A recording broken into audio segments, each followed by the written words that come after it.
Hier soir au conseil municipal, nous avons débattu du débat d'orientation budgétaire. En fait, c'est le cadre général qui va nous permettre de construire le budget de la ville. Et donc, ce cadre général se caractérise par une intervention de l'État toujours plus forte dans les finances de la ville. Et en fait, de quoi s'agit-il? C'est l'État qui ponctionne toujours plus les finances de la ville, ce qui est vraiment préoccupant. Que ce soit sur la DGF c'est la dotation globale de fonctionnement, c'est en fait l'argent que l'État doit à la ville parce que la ville effectue un certain nombre de missions pour le compte de l'État.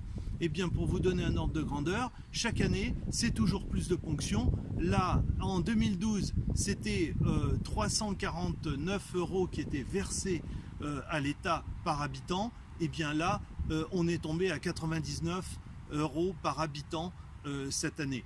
Donc, et il y a fort à parier que ça continuera ainsi. Donc, on voit bien que on a de moins en moins d'argent qui rentre, de l'argent que l'État nous doit, mais aussi que un autre poste, par exemple, ce qu'on appelle le FPIC, ce sont en réalité des ponctions que réalise l'État directement dans les finances de la ville au profit d'autres villes comme Villeneuve-Saint-Georges, Valenton, alors que la population villeneuvoise n'a pas à subir les mauvaises gestions d'ailleurs. Donc on voit que l'État ponctionne de plus en plus dans les finances de la ville et donc nous devons construire un budget qui tienne compte de tout cela. Par ailleurs, il y a un facteur d'incertitude très important aussi qui va servir de cadre à la construction de notre budget, eh bien c'est la taxe d'habitation.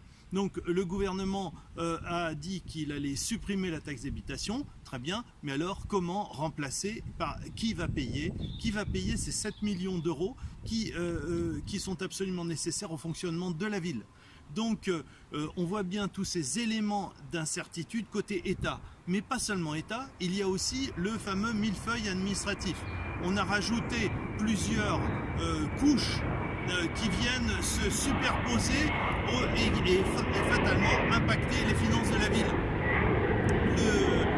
Le territoire, par exemple, le fameux T12, ce territoire qui regroupe 24 communes, 700 000 habitants, eh bien, on doit payer sur le budget de la ville, sans aucune retombée, on doit payer 60 000 €, on doit payer, on n'en a aucun retour, et surtout, on a une dette potentiellement importante qui est un vrai problème parce qu'on hérite potentiellement de la dette de ce territoire.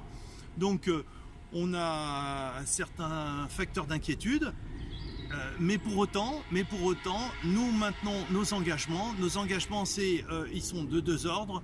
D'une part, on ne touche pas au taux d'imposition.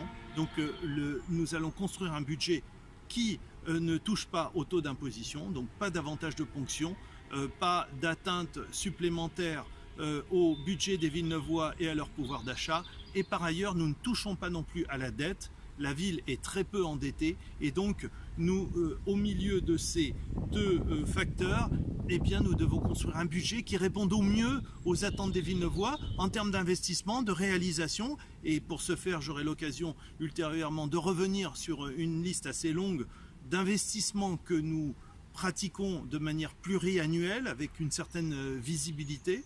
Et puis aussi le fonctionnement de façon à répondre aux attentes des Villeneuvois, que ce soit des familles, des personnes un peu plus âgées, etc., ou des personnes en situation de difficulté. Bref, c'est passionnant, mais compliqué par ce cadre qui est très contraint. Donc un élément d'illustration de ce que nous allons réaliser en termes d'investissement, un investissement très lourd et aussi structurant, c'est l'aménagement de l'avenue Calmette.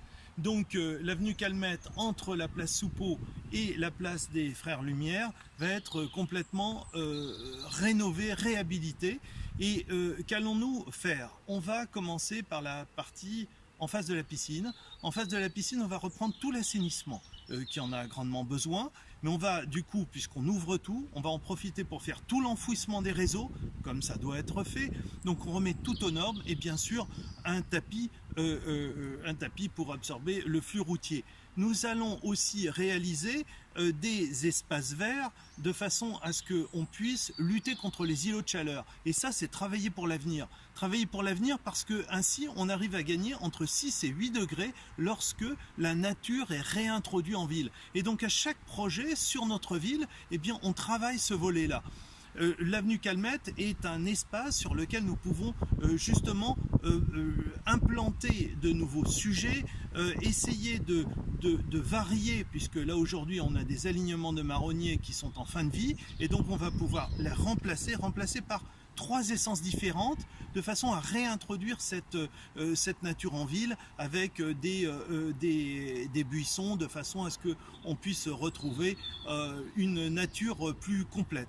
Voilà, donc c'est un projet structurant, c'est un projet de désimperméabilisation, puisque vous savez que sur la ville, nous pratiquons toujours cet objectif de lutter contre les inondations en partie basse, donc on doit retenir l'eau le plus possible sur les axes perpendiculaires, comme c'est le cas pour la rue Calmette, et donc nous allons réaliser des gros tuyaux qui vont retenir l'eau en amont, et ainsi diffuser cette eau de façon à lutter contre la sécheresse, parce que c'est un véritable paradoxe. Nous souffrons de sécheresse parce que tout est imperméabilisé, on le voit, ces vieux marronniers qui sont en train de mourir, et dans le même temps on souffre d'inondations en partie basse. Donc il faut qu'on désimperméabilise et qu'on rende l'eau sur ces espaces-là.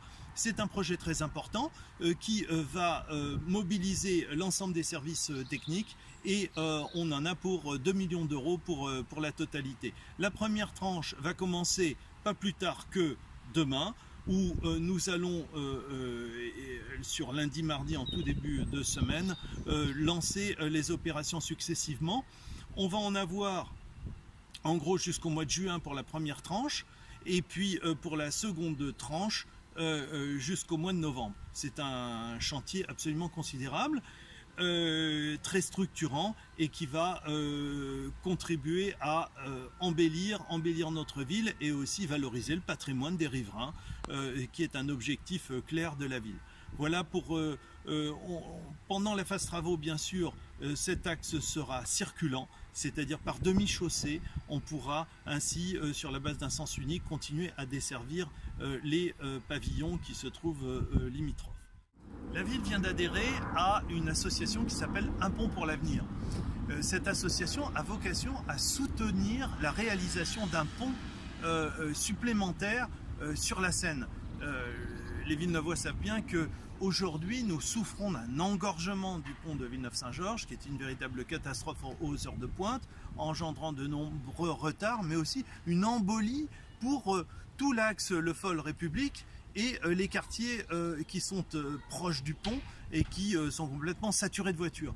Donc il faut vraiment que maintenant ce projet qui est très ancien puisse être mis sur les rails. Lorsque j'étais parlementaire, j'avais débloqué une enveloppe de 500 000 € pour tout le volet études. Ces études ont permis la réalisation du rond-point de Villeneuve-Saint-Georges, qui améliore un peu les choses, mais on est très loin du compte. Aujourd'hui, il faut bien se rendre à l'évidence, nous avons besoin d'un pont supplémentaire.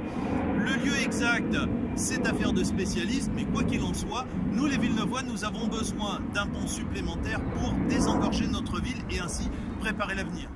Lundi et mardi, la ville organise le critérium des jeunes conducteurs. Vous savez qu'aujourd'hui, les chiffres relatifs à la sécurité routière sont assez alarmants.